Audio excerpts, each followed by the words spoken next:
Estamos en el 44, ha pasado muy poco tiempo.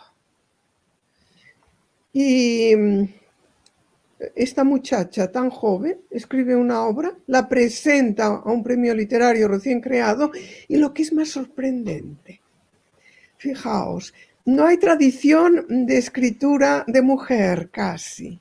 Sí que ha habido escritoras que han escrito, indudablemente, ¿eh? Este año se celebra también el centenario de la gran doña Emilia Pardo Bazán, claro que sí. Pero en aquel momento, en esos años tan tristes, devastados, de la inmediata posguerra, una muchacha jovencísima, desconocida, claro está, presenta al Premio Nadal una novela. Y, como os decía, lo más curioso es que los que formaban el jurado se dan cuenta del valor de la obra. Se presentan otros escritores conocidos y lo rechazan, algunos se enfadarán. Y premian esta obra. Fue realmente la prueba clarísima de su valor. Y a partir de entonces se publica en mayo del 45 y a partir de entonces no ha dejado de reeditarse, ni de leerse, ni de alabarse. Y ha formado, el otro día le preguntaban a unos cuantos editores y escritores cuáles eran las obras del siglo XX esenciales. Y 3 personas incluían en esa lista a Nada, y es así. Es una de las novelas esenciales de la posguerra española, escrita por una mujer que inicia una nueva forma de escritura femenina. No es la única, indudablemente, cuidado. Pero, como dice Carmen Martín Gaite, de alguna manera les abrió un horizonte. Podían escribir, entonces, estamos en el año 44. Pero la historia que cuenta Nada no es una historia escrita por una mujer o por un hombre. Vamos a ver. Lo que quiero yo decir es que la buena literatura, igual que la buena música, no está hecha por un hombre o por una mujer, sino que está hecha por un gran creador. Ayer escuchaba un concierto y intervenía un solista de violín estupendo y yo pensaba, ¿quién debe ser, hombre o mujer? No pude saberlo y daba lo mismo. Porque el gran creador no importa si es hombre o mujer. Es la obra literaria que crea y los personajes que crea. En Nada sí que son más poderosos los personajes femeninos, desde su misma protagonista, claro está. Pero no importa. Yo estoy segura de que los lectores hombres podéis también identificaros con la protagonista, porque es una voz que observa, que siente, que intuye, que cuenta lo que ve, supone lo que no ve, pero quedan muchos cabos sueltos, como la misma vida. Hay muchas cosas que no acabamos de saber y no importa. Vosotros sois muy jóvenes, pero a mí me ha pasado muchas veces pensar, ¿y qué habrá pasado de esto que empecé a saber y nunca acabé de saber? Y nunca acabaré de saberlo. Están ahí cabos sueltos, como en la novela. No todo se cierra. La novela tiene una técnica muy sencilla, muy tradicional. Andrea, la protagonista, cuenta esas memorias suyas. No es una autobiografía, no sabemos nada desde el comienzo. No sabemos qué pasa después. Cuenta solo un año de estancia en Barcelona, un año académico, desde que llega en octubre, es decir, no coincide el año exactamente, sino el comienzo de los estudios, como vosotros, como yo, durante todos mis años de profesora. Llega a Barcelona en octubre para empezar a estudiar en la Universidad de Barcelona y se marchará también para empezar una nueva vida dejando Barcelona. La mirada la dirige al comienzo a un balcón de la casa del Ensanche, la calle Aribau, en donde va a vivir, en donde se va a alojar, vive su familia. Y al acabar, se acabará también con una mirada al mismo balcón. Se marcha. Y curiosamente la llegada, llega a la estación de Francia, que es donde antes llegaban los trenes, llega con retraso, como llega con mucho retraso, como pasaba antes con los trenes. No la está esperando nadie. Alquila un coche de caballos, como si fuera un taxi, ¿no? y la llevará hasta su casa de la calle Aribao, en donde va a alojarse con la familia, como os digo. Pero todo el recorrido de noche por Barcelona está lleno de sensaciones positivas, es una llegada fantástica. Es una llegada fantástica que uno recuerda siempre. Y cuando llega a la Plaza Universidad con el edificio histórico, se queda deslumbrada.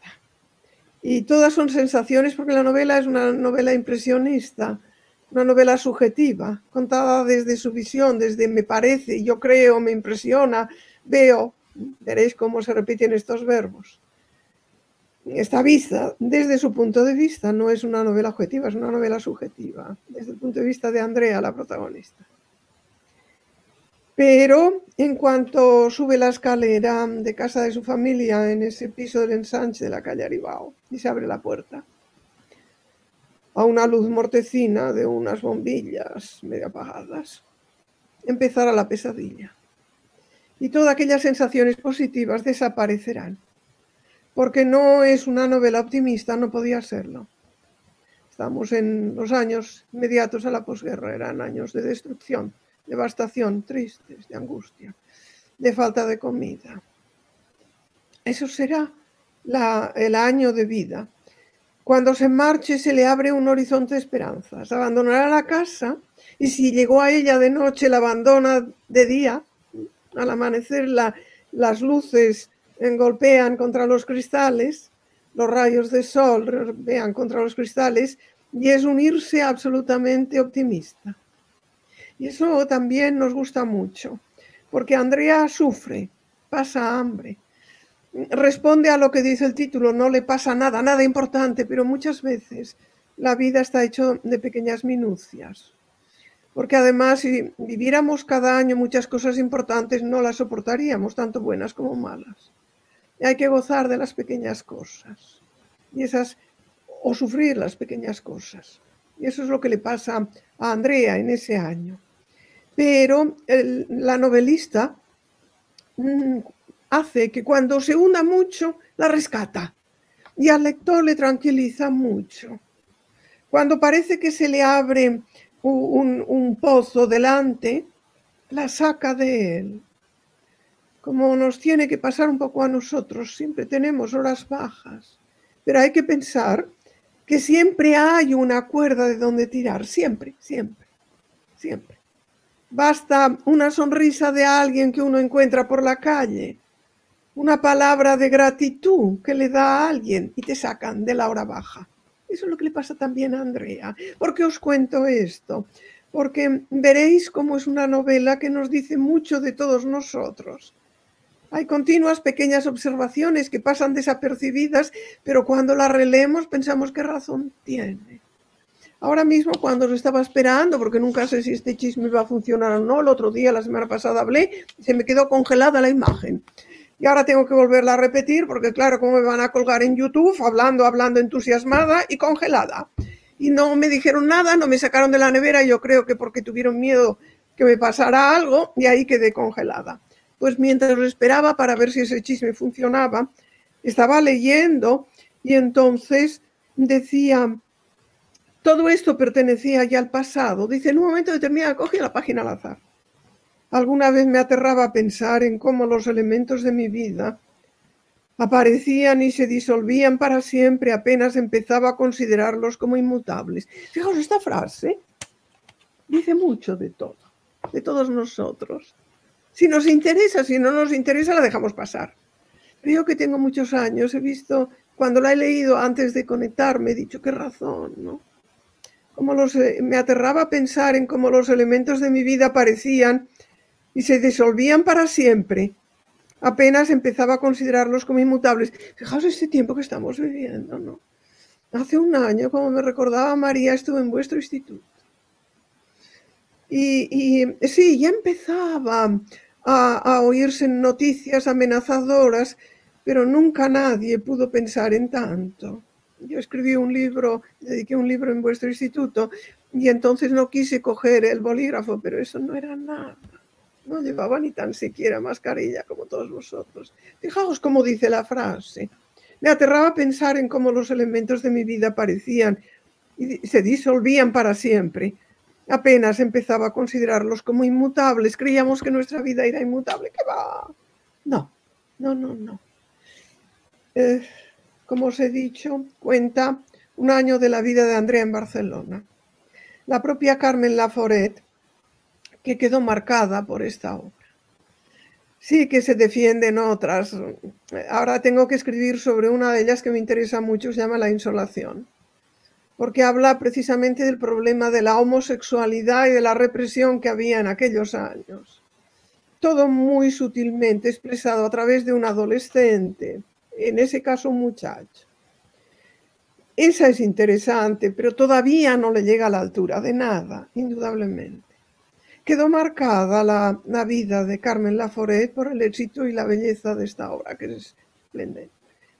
A veces ocurre, lo que uno hace le supera a sí mismo, y es un poco lo que le pasa a la novelista. Andrea, ¿quién es Andrea? Es una muchacha de la que apenas sabemos nada. Cuando llega y cuando se va. Sabemos que es huérfana. Se nos da algunas pinceladas brevísimas de su pasado. Poca cosa más. Ya llegamos en su inmersión a ese mundo inhóspito de su familia. Es gracioso porque al final, cuando la despide el loco de su tío Juan, le dice: ya verás, ahora verás lo que es la vida, antes estabas en la familia. Dios mío, decimos nosotros, y esto es la familia, ¿no? Es un mundo esperpéntico, lleno de personas o que sufren, o que son víctimas, o que son verdugos.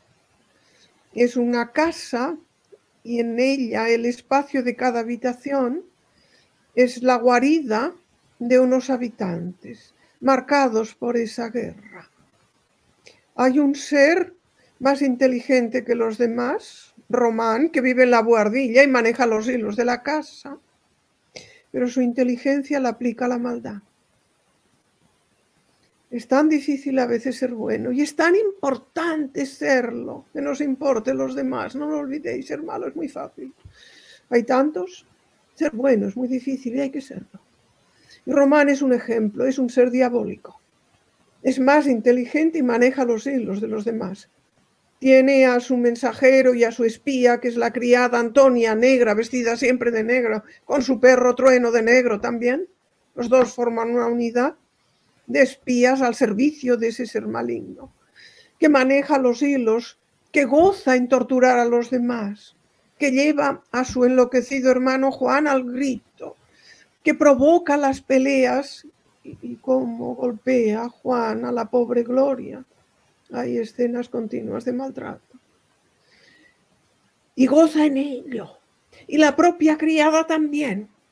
Son seres perversos, malvados, pero nos presentan como tales, es decir, lo vamos viendo, cuidado. Los adjetivos los ponemos los lectores a medida que va avanzando el relato, porque no son seres planos. Por ejemplo, Román tiene el gran atractivo de ser un músico, de tener un pasado que luego va a salir, y tiene una buhardilla en donde, como él dice, las cosas están bien. Yo no sé la relación que tenéis vosotros con los objetos, es muy curioso. Yo no sé si habéis reflexionado sobre ello, pero estoy segura de que en cuanto os lo planteéis lo pensaréis. Hay cosas que os gustan y que están bien con vosotras, y que si las perdéis, qué disgusto, otras no os importa. A medida que uno va teniendo años se da cuenta de esa relación nuestra con los objetos. Cuando desaparece Román, aquella habitación, aquella buhardilla, se queda sin nada, sin alma, muerta. Desaparecen los objetos. No existe nada. Es la relación nuestra con esas pequeñas cosas que nos rodean. Pero hay otros personajes, como sabéis. Y Andrea. Andrea es una muchacha que llega con mucha esperanza a la gran ciudad. Vosotros sois de villas pequeñas, de pueblos pequeños, yo era de Figueras. Y cuando llegué a Barcelona, era muy joven también. Llegué en el año 64, 63, 64. Y mi llegada a Barcelona estaba llena de esos miedos y de ese interés, esa curiosidad. Luego ha sido mi ciudad hasta ahora, que está destruida. La queman cada 2 por 3. Las tiendas cerradas, las calles pintarrajeadas. Es horrible, lleno de mendigos y de suciedad. Es un dolor inmenso. Espero que salgamos de este pozo, la ciudad y yo. Pero esa llegada a Barcelona de Andrea la lleva a estudiar en la universidad, pero estos estudios de la universidad apenas aparecen. Un patio frío, un bar, el préstamo de unos diccionarios de latín, ya ves, son pinceladas. Tampoco la escritora Carmen Laforet, que fue alumna de esta Facultad de Letras. El edificio es precioso, es falso, es del siglo XIX, pero era una maravilla. Eso sí que es una maravilla. He estado en él más años que ninguna de mis casas. Y apenas aparece nada. Casi aparece más la verja en donde estuvo mojándose, en donde pescó una gripe, es un resfriado que deriva en gripe, que el interior y los estudios.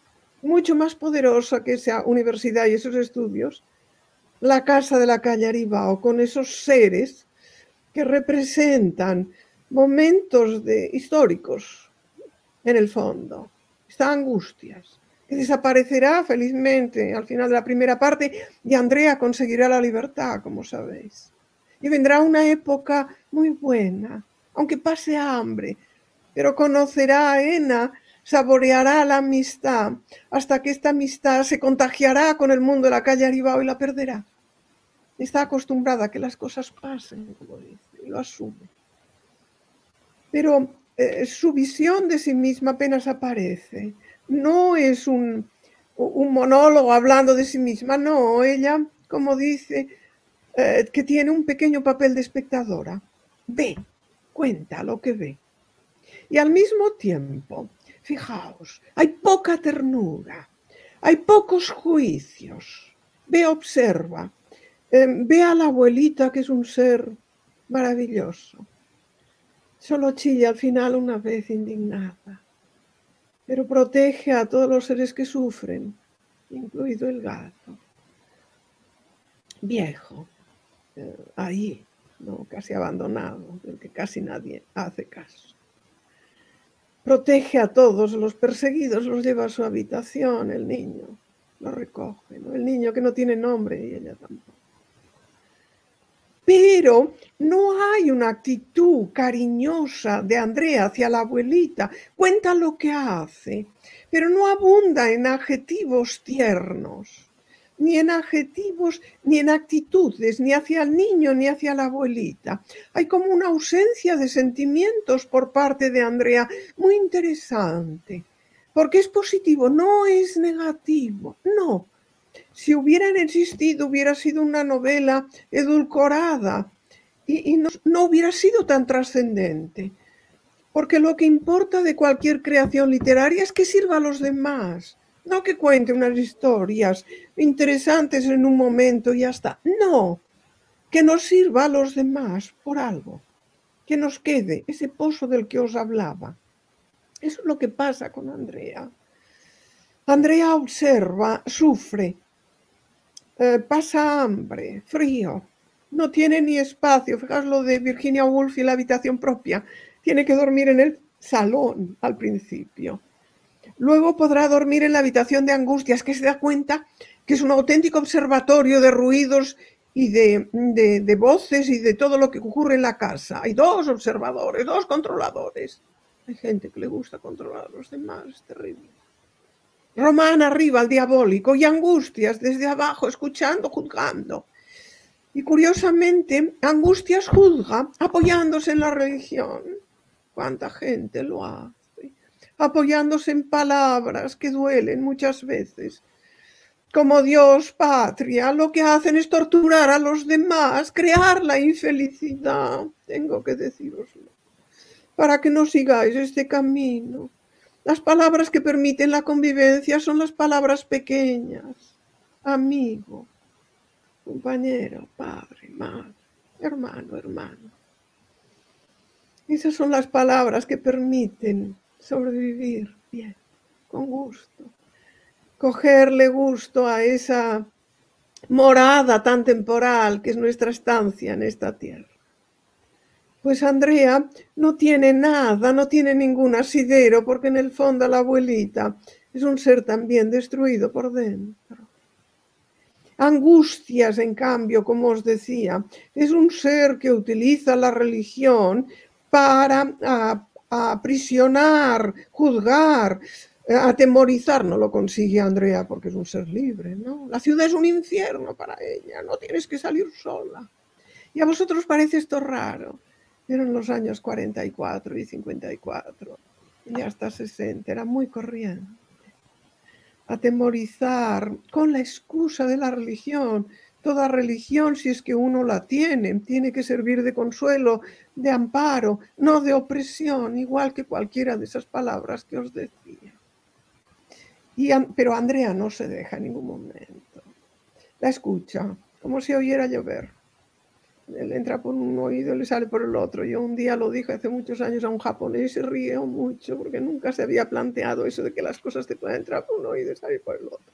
Es lo que hace Andrea, mientras la otra le sermonea, deja que sermonee y está pensando en que le gustaría pues disgustarla de alguna manera. Es esta especie de pequeña crueldad en la minucia que le permite liberarse de esa opresión. Y alrededor, como sabéis, de Angustia hay una historia con la persona por quien trabajaba, don Jerónimo. Se dibujan algunas cosas, es como un recuerdo de Rebeca, si queréis, algún influjo tenía que tener las lecturas, ¿no? Pero hay muchas cosas que se dibujan y no se acaban de dibujar, como esa historia del jefe de Angustias y don Jerónimo. Pero se marchará en el tren y la despedida es dramática. Pero empieza una nueva parte con elementos positivos y negativos para Andrea, pero liberada, siendo ella dueña de su propio destino. No querrá comer en su casa para no tener que dar más que la pequeña comida para la ración de pan. Y luego, ¿qué hace? Pensamos nosotros, qué tonta. No, yo lo entiendo. Si no tienes dinero, a veces te da ese gusto de gastártelo todo en algo que no te podrías permitir. Y entonces se compra dulces, se va al cine y se lo gasta y luego al final de mes no tiene que comer y pasa. Y no tiene también más que un vestido triste. Pero deambula por Barcelona y aunque Carmen Laforet decía que en Barcelona no salía en su obra, está presente en cada rincón, está teñida de nada. Yo voy a la catedral y me acuerdo cuando miraba a la catedral. Y voy al mar y huelo el mar. Es una ciudad preciosa, Barcelona. Ese olor a mar que ella nota. Y cuando tiene una incursión en los barrios altos y una incursión en los barrios bajos, porque toda ciudad tiene esa diferencia. Ya antes estaba muy marcada. Era el barrio chino. No había chinos. Ahora los chinos los tengo en mi barrio, alrededor. Incluso tengo aquí cerca una iglesia cristiana china. No, pero el barrio chino de entonces, el barrio de la prostitución, el barrio de la miseria, y por detrás del liceo. Y ahí hará una incursión con ese pequeño folletín. Ya sabéis que cuentan folletines, que no tienen demasiada importancia, que atraen nuestra atención, que se deshacen enseguida.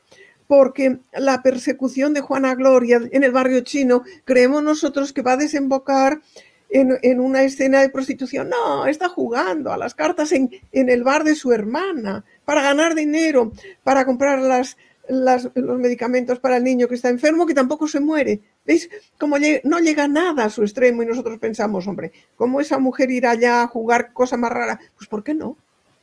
Pues ¿por qué no? ¿No? ¿Qué queremos? ¿La escena de la prostitución? Pues no. Entonces salva al personaje de alguna manera. Y aunque uno al leerlo piensa, esto no me lo creo, al cabo de un rato te lo agradeces que haya pasado así.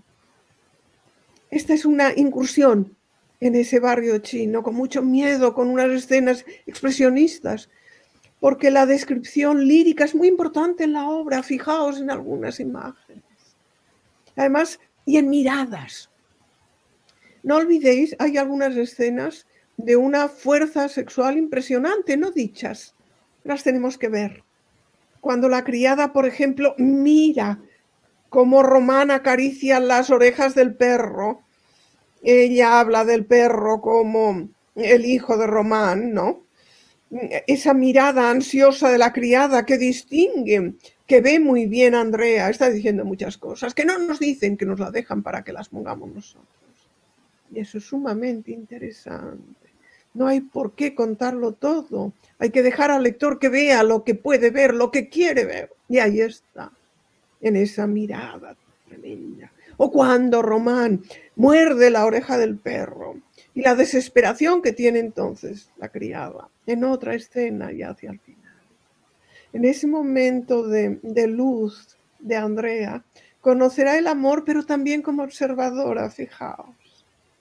Su amiga Ena tiene un novio, entonces contempla la felicidad de la pareja. Ella no participa de él, los ve.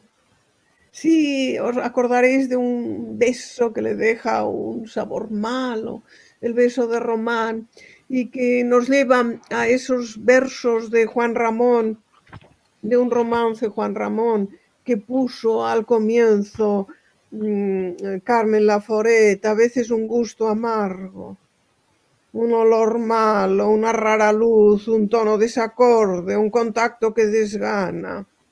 Eso es, dice, y nos parece que son la verdad, no sospechamos. Responde, está muy bien elegido, porque realmente ese primer beso le da una sensación de asco horrible. No lo quiere, porque no lo desea, ¿no? Es una cosa impostada. Ella observa la felicidad en los otros. Pero cuando pues vive mejor, tiene una familia ajena, ¿no? Pero no la vive con dolor.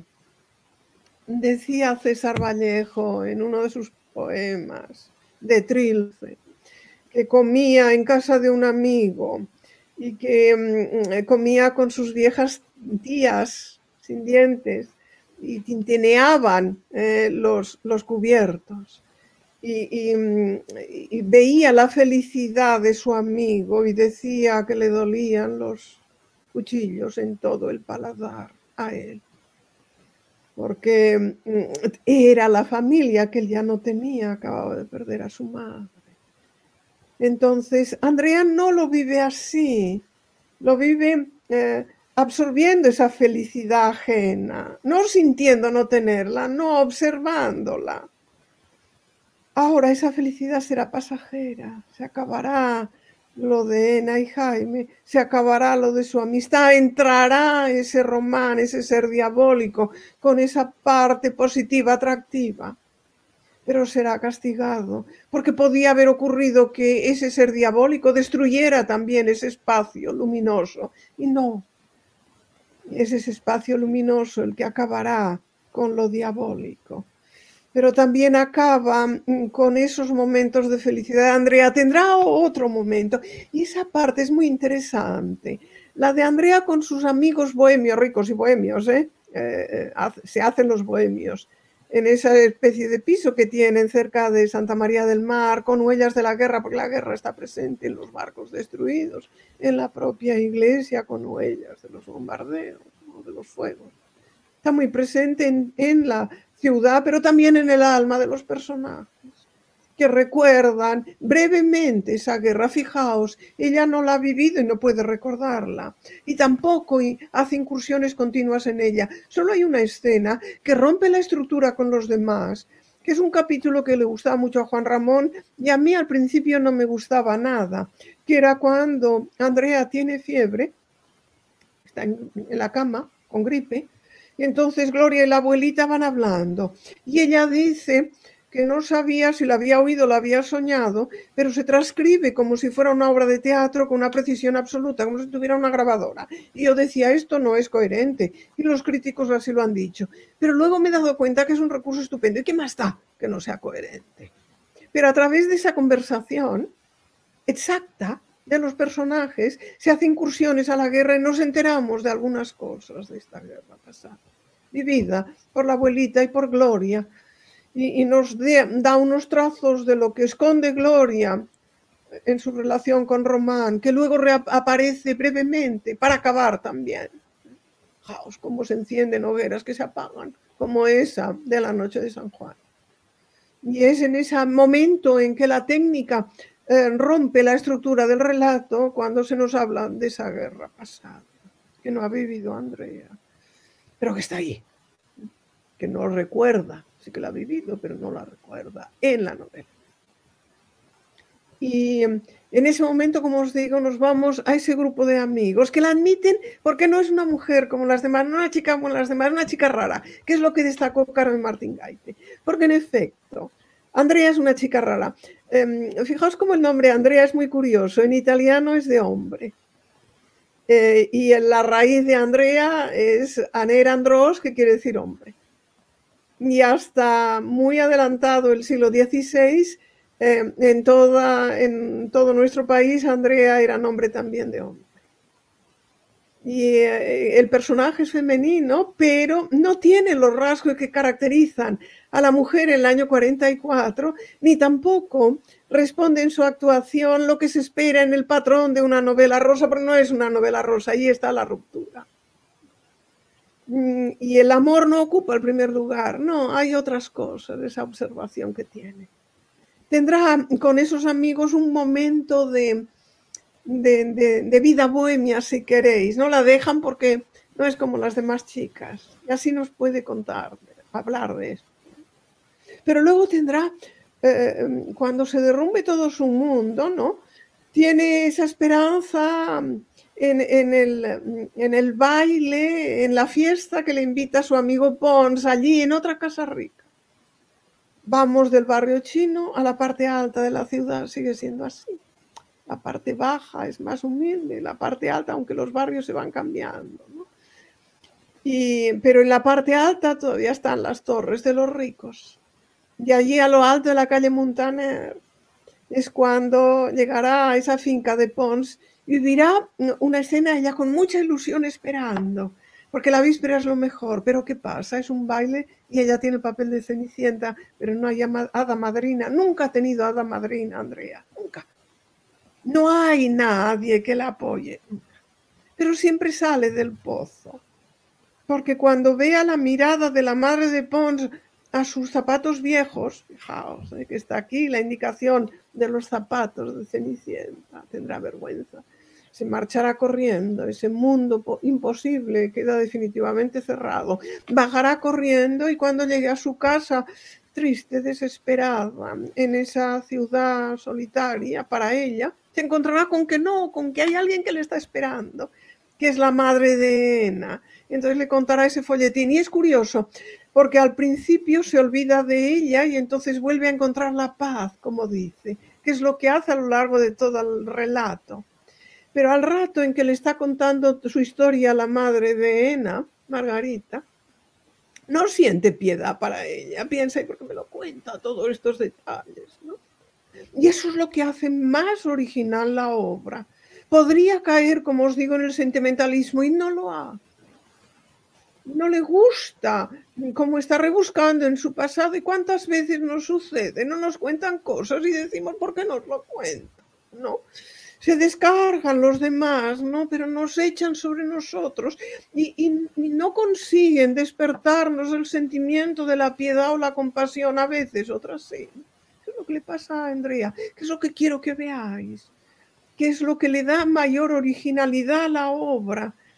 Esa falta a veces de piedad de Andrea, como si le hubieran cortado las raíces de determinados sentimientos, aunque están ahí, y goza, y siente, y vive, y tiene piedad a veces, sobre todo en el relato, en cómo nos cuenta, y admira la belleza, y le gusta la música, incluso le gusta la belleza de ese cuerpo de Gloria que se convierte en modelo de ese horrible pintor. Pero es simplemente la admiración por una estatua, porque luego ve el alma de esa pobre mujer, esa desgraciada, ¿no? Pero ella es la que acabará, y ahí está también la venganza, vendiendo los muebles, dejando la casa vacía, esa pobre mujer apaleada, que también se refugia, tiene sus refugios, ¿no? Será la que está vendiendo al trapero las cornucopias que aún quedaban, esos espejos que aún quedaban para conseguir algo de dinero. Cuando ya la casa se está quedando vacía, sin muebles, sin gritos. Román está muerto. Entonces es cuando ya no sabemos qué hacer, qué le va a pasar a Andrea, y viene la salida. Esa salida a un universo, a un horizonte que le está esperando también. Carmen Laforet se fue a Madrid. House, una técnica muy sencilla, un año de su vida, con muy pocas vueltas atrás, con ese capítulo de ruptura en donde los otros personajes, Gloria y la abuelita, cuentan un poco del pasado. Pero luego, sencillamente, un caminar hacia adelante con continuos hoyos de los que sale.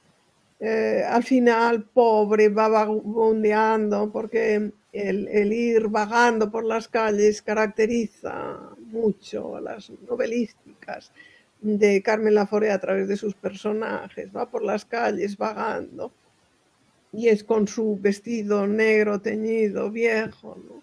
Sin casi nada. Y es cuando empieza una nueva vida para ella. Pero no se ha quedado ella. Ella cuando se marcha y contempla otra vez su maleta atada con cuerdas. Vosotros no la habéis visto. Pero yo vivía en Figueras y desde Figueras iban todos los vendimiadores a vendimiar a Francia. Y había una oficina para recibirlos. Y la imagen de esos hombres no se me ha borrado nunca. Iban con maletas atadas con cuerdas. Hay mucha gente, podría haber sido mis padres, porque eran de esa edad. Entonces, es la imagen de la miseria, la maleta atada con cuerdas. Primero la ve como compañera cuando llega a Barcelona, luego la describe solo atada con cuerdas, pero en ella lleva todo su mundo, que poco, ¿no? Que poco tiene, muy pocas cosas, unos libros, una pequeña labor que luego se la regalará a Ena, y Román aprovechará para el grito a Gloria. Incluso sus pocos objetos se convierten en cuchillos contra los demás y ella tiene que salir a decir que no es eso. Pero cuando se marche, como os digo, se cierra esa etapa. Y luego viene una etapa de la que no sabemos nada desde el final, claro está. Pero curiosamente la narradora, y con eso voy a acabar, fijaos, quien escribe la novela es una muchacha que es un poco mayor que Andrea, pero muy poco mayor. Andrea tiene 18 años. La novelista, cuando lo escribe, tiene 22, 23. Poco tiempo. Pero en cambio la narradora que cuenta su propia vida, la Andrea mayor, no es una Andrea de 22, 23 años, no se identifica con la escritora, no, porque ve las cosas con bastante distancia. Es decir, hay tres personajes. La narradora es una persona que tiene más años que la propia escritora. Esto es también algo muy sorprendente, que crea una técnica muy interesante, porque a veces juzga lo que había hecho, a veces dice, tenía unos juicios no certeros. Cuando lo piensa en aquel momento en que los hace, después cuando lo recuerda, hay ese espacio, hay ese juego narrativo muy interesante. Dice Andrea que no se lleva nada, y es cierto. El amor y la amistad, no, el amor no ha existido, la amistad ha quedado como diluida, ¿no? Pero en cambio lleva un montón de cosas y nos ha dejado esa maleta llena de recuerdos.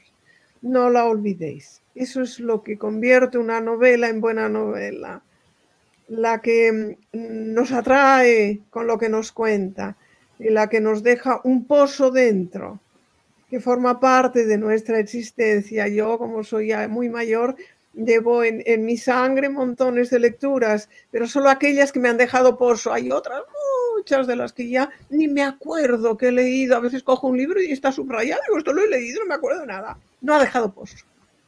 Nada deja mucho pozo, aunque la vida de Andrea pueda resumirse en ese año en Barcelona con esa palabra. Nada. Espero que disfrutéis de esta lectura y que no la olvidéis y que os fijéis Y cuando abráis al azar una página, en esos pequeños detalles que os decía, nos parecía que nuestra realidad era inmutable y de repente se ha cambiado todo por completo. Esperemos que vuelva a otra realidad distinta a esta. Ahora estamos deseando que cambie, ¿no? No tanto recuperar la pasada, ya no se puede recuperar exactamente, pero otra mejor. Es lo que deseo. En cualquier caso, ha sido un gusto poder hablaros, aunque sea desde mi casa, desde esa ventana que da a un patio del ensanche. Aunque yo no vivo en la calle Aribao, pero formo parte, mi piso forma parte de ese ensanche. Y mis libros son mis compañeros de viaje. Gracias por escuchar.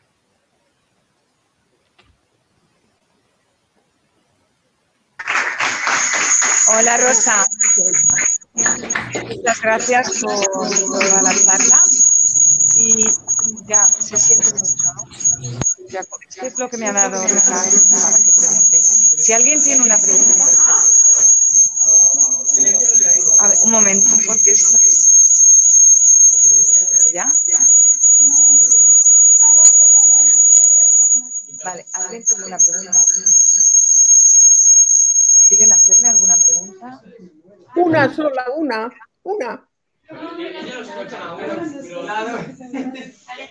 ¿Queremos preguntar algo? Una. Clase.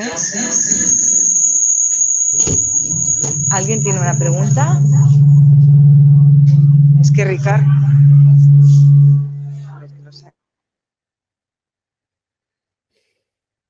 Que te la digan a ti y tú me la dices. Y así si dicen una pregunta, queda mejor el coloquio.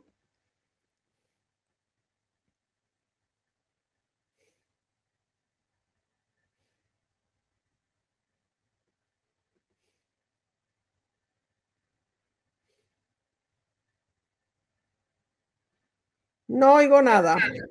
Parece ser que no, que lo tienen todo muy claro, que les ha quedado todo muy claro. Muy bien. Y nada, darte las gracias porque, bueno, formas parte de ya desde el año pasado de su lectura de Lazarillo, este año con Nada. Muy bien. O sea, que te tendrán muy presente. Muchas gracias, Rosa. A ti, María. Adiós. Adiós. Gracias a vosotros. Adiós. Me voy. Adiós. Adiós, Dios. Adiós, ¿cómo lo hacemos?